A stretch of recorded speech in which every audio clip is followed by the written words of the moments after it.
ఇది అన్నాడు. ఎంత ఇబ్బంది పడుతున్నారండి. మనం అంటే నోరుంది చెప్పుకోగలం. ఫస్ట్ పిల్లోడు ఏం చెప్తాడండి? చెప్పి చూపిస్తాలే, కంగారు పడకు. ఏందండి చూపించేది? డబ్బులు అయిపోతాయి అని హాస్పిటల్ తీసుకెళ్తే ఆర్ఎంపీ డాక్టర్ని తీసుకొచ్చి చూడండి పిల్లలు కాలు పరిస్థితి ఎట్లా చేశారు. అటు ఆమె అర్థం చేసుకోక నువ్వు అర్థం చేసుకోక నన్ను ఏం చేయమంటారే మీరు? ఏం చేసేది ఏందండి? పిల్లోడు ఆరోగ్యం ముఖ్యమా మీ డబ్బులు ముఖ్యమా? నేను మా పొట్టింటికి వెళ్తాలేండి. అటు పిల్లోడు సంకులో దిగడు. మీ అమ్మకిస్తేనేమో ఎత్తుకోదు. నేను పనులను చూసుకోనా, ఇటు వీళ్ళని చూసుకోనా, ఏం చూసుకోను? తల్లి నేను పుట్టింటికి వెళ్ళిపోతానండి. ఏందమ్మా ఏం మాట్లాడుతున్నావు నువ్వు?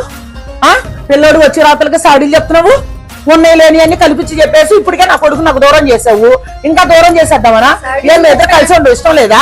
నేను సాడీలు చెప్పానా, జరిగింది చెప్పానా? ఏం జరిగింది చెప్తున్నావు? మీరు కనీసం పిల్లోడిని కాసేపు ఎత్తుకుంటున్నారు. అదేమంటే పని చేయట్లేదు, అది చేయట్లేదు, ఇది చేయట్లేదు అని